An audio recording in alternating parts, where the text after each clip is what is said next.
السلام علیکم۔ جانے کہاں ہو تم، یہ ایک سچی کہانی ہے، تو برائے کرم اس کہانی کو آخر تک سنیے گا۔ ماں بتاتی تھی کہ تقسیم برے صغیر کے وقت وہ اور ان کا بھائی دونوں کم سن تھے، اور جو ریل گاڑی خون سے بری لاشیں لے کر پاکستان پہنچی تھی اس میں تمام مسافروں کو ہندوؤں اور سکھوں نے تہہ تیغ کر ڈالا تھا، لیکن کچھ زخمی مسافر جو لاشوں کے بیچ زندہ رہ گئے تھے وہ ان کو مردہ سمجھ کر چھوڑ گئے تھے۔ انہی میں یہ دونوں بہن بھائی بھی تھے۔ پاکستان آ کر امی اور ان کے بھائی دونوں کو کیمپ میں لایا گیا، جہاں سے ایک رشتے کے ماموں ان کو اپنے گھر لے آئے۔ انہی ماموں نے میری والدہ کی کم سنی میں ایک نوجوان سے شادی کر دی، جو غریب ضرور تھا مگر شریف گھرانے سے تھا۔ وہ دن بھی آیا جب ہماری ماں کے دن پھر گئے۔ ابو نے اپنا ذاتی کاروبار شروع کیا اور دیکھتے ہی دیکھتے خوشحالی کا ایک نیا دور شروع ہو گیا۔ امی ابو خوشحال زندگی گزارنے لگے تو انہوں نے ماموں کو بھی مجبور کیا کہ اب تم بھی اپنا گھر بسا لو۔ وہ غربت کی وجہ سے ڈرتے تھے۔ ابو نے ڈھارس دی اور امی نے ایک اچھی لڑکی پسند کر کے اپنے بھائی کا گھر آباد کرا دیا۔ کہتے ہیں رزق عورت کے نصیب سے ہوتا ہے۔ ماموں غربت کی وجہ سے ڈر رہے تھے، اللہ پاک نے وسیلہ پیدا کر دیا، روزی اچھی لگ گئی اور ماموں کا رزق فراخ ہو گیا۔ دونوں بہن بھائی جو لاشوں کے ڈھیر سے کم سنی میں زندہ نکل آئے تھے، آج ان کی زندگی ایک طویل آزمائش کے بعد پرسکون دور میں داخل ہو گئی تھی، لیکن وہ بھیانک یادیں اب بھی نیند میں ان کو ڈراتی تھی اور سوتے ہوئے میری ماں کی چیخیں نکل جاتی تھی۔ امی اور ماموں کے گھر نزدیک تھے، دونوں ایک دوسروں کے گھروں میں روز ہی آتے جاتے۔ امی کی شادی کے 2 سال بعد میں نے جنم لیا تو ادھر مومانی نے ایک خوبصورت بیٹے کو جنم دیا۔ ماموں بہت خوش تھے، کہتے تھے کہ اللہ نے مجھے بیٹا اس لیے دیا ہے کہ میں تمہاری بیٹی کا سسر بنوں اور یہ گڑیا میری کہلائے۔ اچانک ابو اور ماموں کار کے حادثے میں ہلاک ہو گئے اور میری امی اس دنیا میں تنہا رہ گئی اور مومانی کا بھی سہاگ اجڑ گیا۔ عدت کے بعد مومانی بیٹی کو لے کر اپنے میکے چلی گئیں اور ماں نے میری پرورش کی خاطر محنت مزدوری شروع کر دی۔ آخر کار زندگی کی گاڑی کو دھکا لگاتے ماں بوڑھی اور میں جوان ہو گئی۔ یوں سمجھ لیں اچھے دن بہت تھوڑے اور برے دن بہت زیادہ تھے۔ امی ایک فیکٹری میں کام کرتی تھی، میں نے بھی ان کے ساتھ کام پر جانا شروع کر دیا۔ نوعمر اور خوبصورت تھی۔ جب فیکٹری کے مالک کی نظر مجھ پر پڑی تو اس کا دل مجھ پر آ گیا۔ امی نے ایک طویل عرصہ اس فیکٹری میں کام کیا تھا، مالک کو پتا تھا کہ یہ کیسے تیوروں والی ہے۔ بڑی جوانی میں شرافت کا دامن تھامے رکھا تھا، تبھی کسی کو ان پر میلی نظریں ڈالنے کی جرأت نہ ہوئی تھی۔ فیکٹری کا مالک جہاں دیدہ تھا وہ اپنے اوپر حرف نہیں آنے دینا چاہتا تھا، لہٰذا اس نے مجھ سے بات کرنے کے بجائے امی سے بات کی۔ کہا کہ آپ کی شرافت سے متاثر ہوں، آپ سے رشتہ مانگتا ہوں آپ کی بیٹی کا۔ کیا اپنے بیٹی کے لیے؟ نہیں، اپنے لیے۔ مجھ کو معصومہ پسند آ گئی ہے، میں اسے زندگی کی تمام سہولتیں دوں گا۔ فیکٹری کا مالک مجھ سے 26 برس بڑا تھا، لیکن ہماری غربت کے سامنے اتنے بڑے آدمی کا رشتہ کسی لاٹری سے کم نہ تھا۔ ماں نے چند دن سوچا اور یہ رشتہ قبول کر لیا۔ میں ان دنوں 16 برس کی تھی۔ ڈھولک بجی اور نہ سہیلیاں آئیں، لیکن بہت زیادہ قیمتی جوڑے اور زیورات پہنا کر وہ مجھے اپنے شاندار محل جیسے گھر میں دلہن بنا کے لائے تھے، جہاں نوکر چا کر میری خدمت پر مامور تھے۔ ایک خواب تھا جو کھلی آنکھوں سے دیکھتی تھی۔ شادی سے خوش تھی کہ اتنی پر آسائش زندگی کے بارے میں سوچا تک نہ تھا۔ میری کوئی پسند نہ تھی، ماں نے جسے پسند کیا اسی کو اپنے دل کے مصنف پر سجا لیا۔ شادی کے بعد 3-4 بعد امی کے گھر گئی۔ وہ مجھ کو اپنے گھر پر سکھی دیکھ کر بہت خوش تھی، لیکن جب اپنی امی کی تنہائی کا خیال آتا تو میں اداس ہو جاتی۔ تب امی کہتی شکر کر اتنا چاہنے والا شوہر تجھے ملا ہے، اور سچ شکر کہ میرے اللہ نے میرے دکھوں کا سایہ تجھ پر نہیں ڈالا۔ شادی کے 6 ماہ آرام و سکون سے گزر گئے۔ پھر میں نے محسوس کیا کہ رفیع کچھ پریشان اور اکھڑے اکھڑے رہتے ہیں۔ وہ اب گھر بھی دیر سے آنے لگتے تھے، کبھی رات کو غائب ہو جاتے۔ میں نوکرانی کے ساتھ راتیں جاگ کر گزارنے لگی۔ ان کا یہ انداز سمجھ میں نہ آتا تھا۔ ان دنوں میری طبیعت خراب رہنے لگی تھی، چکر آتے اور جی متلاتا۔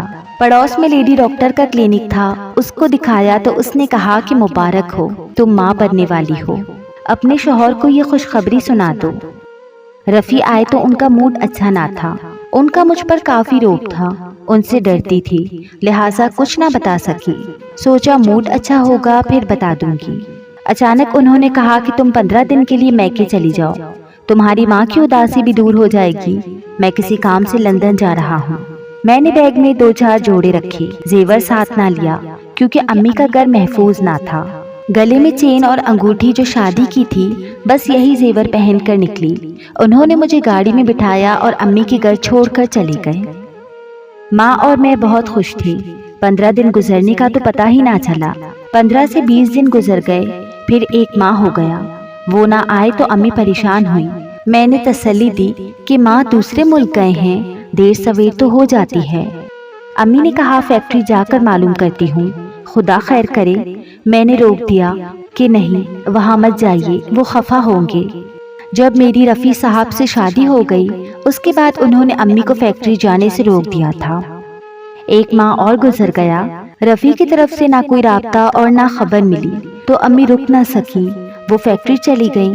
پتہ چلا کہ فیکٹری کو بیکے 2 ماہ گزر چکے ہیں۔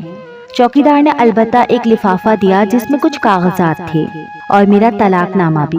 رفیع صاحب اپنی فیملی کے ساتھ لندن شفٹ ہو گئے تھے۔ مجھ میں یہ صدمہ سہنے کی طاقت کہاں تھی؟ مجھ پر تو جیسے بجلی گر گئی، اپنے پیروں پر کھڑی نہ رہ سکی۔ نکاح نامہ میرے شوہر کے پاس تھا اور طلاق نامہ وہ چوکیدار کو دے گئے تھے۔ رو دھو کر ہم ماں بیٹی چپ ہو گئیں۔ سینے پر پتھر کی سل رکھ کر ماں نے خود کو حالات سے نمٹنے کے لیے تیار کر لیا۔ امی نے مکان تبدیل کر لیا اور ہم دوسری جگہ آ گئے۔ یہ محلہ نسبتاً اچھا تھا، لوگ بھی تعلیم یافتہ تھے۔ محلے کی خواتین کپڑے سلوانے آنے لگی۔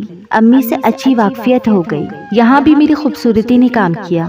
ایک خاتون نے میری والدہ کو ایک انجینئر کا رشتہ بتایا جو سعودی عربیہ میں ملازم تھا۔ انجینئر صاحب 2 بہن بھائی تھے۔ یہ نیک دل لوگ تھے۔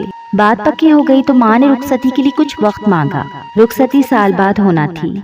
یہ سال میرے لیے خوشی اور غم دونوں کا سال تھا، کیونکہ میری والدہ نے انہیں میری پہلی شادی کا نہ بتایا تھا۔ بات پکی کر کے دونوں بہن بھائی سعودی عربیہ چلے گئے اور جانے سے پہلے وہ ہمارے گھر فون لگوا گئے تاکہ بات چیت ہوتی رہے۔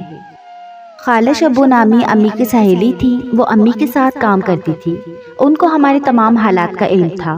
جب بچے کی پیدائش کے دن قریب آئے، امی نے مجھے ان کے گھر بھجوا دیا۔ ان کو علم تھا کہ میری شادی رفیع صاحب سے ہو گئی تھی۔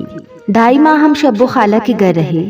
جب ایک شب میں نے بیٹے کو جنم دیا تو امی نے اس بدنصیب بچے کو کپڑے میں لپیٹا اور ایک صبح وہ اسے مسجد کی دہلیز پر رکھائیں۔ جب وہ میرے بچے کو لے جا رہی تھی، میں نے بہت ان کی منت سماجت کی، پاؤں بھی پکڑے، روکا کہ ماں میرے بچے کو مجھ سے دور نہ کرو، اسے کیوں پھینکنے جا رہی ہو؟ یہ کوئی ناجائز اولاد نہیں ہے، خدا را اس پر اور مجھ پر رحم کرو۔ لیکن ماں نے یہ کہہ کر میری التجا کو ٹھکرا دیا کہ جس بچے کے باپ نے لوٹ کر آنا ہی نہیں ہے، اس کو لوگ تیری ناجائز اولاد ہی کہیں گے۔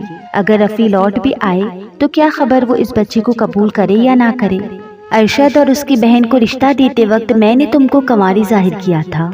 غلطی مجھ سے ہو چکی ہے، اب اس کو نبھانا ہوگا، ورنہ وہ بھی اس بچے کو تمہاری ناجائز اولاد سمجھیں گے۔ پھر میرا بڑھاپا ہے، میں کہاں اس کو پال سکتی ہوں؟ خالہ شبو نے بھی یہی مشورہ دیا کہ اس معصوم کو مسجد کی دہلیز کے پاس رکھاؤ، ایسا وقت کہ جب اللہ کے نیک اور عبادت گزار بندے وہاں مسجد کی نماز کو پہنچتے ہیں۔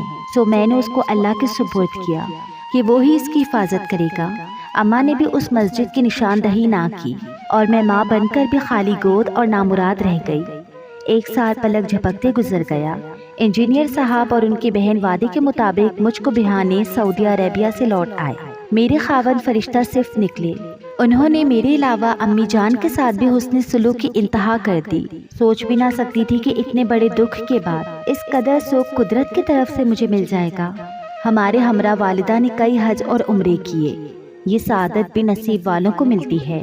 ہم دونوں اس مقدس سرزمین پر آ کر بہت خوش تھے، لیکن امی جان خدا سے اپنے اس جرم پر توبہ و استغفار کرتی تھی کہ ہم نے اپنی جائز اولاد کو ایک لاوارث بچے کی مانند حالات کے سپرد کر دیا تھا، اور اب ہمیں خبر بھی نہ تھی کہ اس معصوم بچے کے ساتھ کیا گزری ہوگی۔ خدا نے اس کی مدد کی یا وہ حالات زمانہ کے سیلاب میں خس و خاشاک کی مانند بہہ گیا۔ امی خانہ کعبہ میں جا کر دن رات روتی تھی اور اللہ پاک سے اپنی اس خطا کی معافی مانگتی تھی۔ میں ہمیشہ جدائی کی آگ میں اندر اندر سلگتی ہی رہی۔ اللہ نے 3 برس تک اولاد نہ دی۔ ارشد حرم شریف میں جا کر اولاد کے لیے دعائیں کیا کرتے تھے۔ اس دوران امی جان فوت ہو گئیں۔ نند اچھی تھی، میرا خیال رکھتی تھی، مگر ماں کی جگہ کوئی نہیں لے سکتا۔ البتہ ارشد نے میرا بہت ساتھ دیا۔ میرے زخموں کو بھرنے میں انہوں نے بڑا کردار ادا کیا۔ اسی دوران اللہ تعالیٰ نے مجھے صاحب اولاد کیا اور ایک بیٹا عطا کیا۔ افسوس کہ وہ بچہ ایب نارمل ہوا۔ اللہ کی مرضی سمجھ کر ہم نے اسے گلے لگا لیا۔ اولاد جیسی بھی ہو، والدین اس کو پھینک نہیں سکتے۔ 2 سال بعد اللہ تعالیٰ نے ایک اور فرزند عطا کیا، مگر وہ بچہ بھی نارمل نہ تھا۔ یوں میں اب 2 بیٹوں کی ماں ہوں، مگر دونوں بچے معذور ہیں اور میں ان کے غم میں کھلتی رہتی ہوں۔ ارشد اس حال میں بھی اللہ کا شکر ادا کرتے رہتے ہیں، اور میں سوچتی ہوں کہ شاید مجھے اپنے پہلے بچے کی بدوا لگی ہے، جس کو نہیں معلوم کہ اس کے ماں باپ کون ہیں۔ میرا کیا قصور ہے؟ میں تب بھی مجبور تھی اور اب بھی مجبور ہوں۔ مجھے یہ بھی نہیں معلوم کہ میرا بچہ زندہ ہے یا مر گیا، کہاں ہے اور کیسا ہے۔ خدا کرے جہاں ہو، خوش ہو اور اچھے لوگوں کے پاس ہو۔ ماں باپ کو تو ایک نہ ایک دن اپنے اولاد سے بچھڑنا ہوتا ہے، مگر ایسے کوئی ماں اپنے بچے سے نہ بچھڑے جیسے میں اس معصوم اور وہ معصوم مجھ سے بچھڑا تھا کہ میں اس کا نام تک نہ رکھ سکی تھی۔ اب کس نام سے پکاروں؟ کاش میری ماں ایسا نہ سوچتی کہ جیسا اس نے سوچا تھا، تو اللہ پاک کوئی نہ کوئی وسیلہ بنا ہی دیتا مجھ کو پھر سے آباد کرنے کا، کیونکہ وہ ہر بات پر قادر ہے۔ یہ تو ہم بندے ہیں جو کسی بات کو ممکن اور کسی کو ناممکن سمجھ لیتے ہیں۔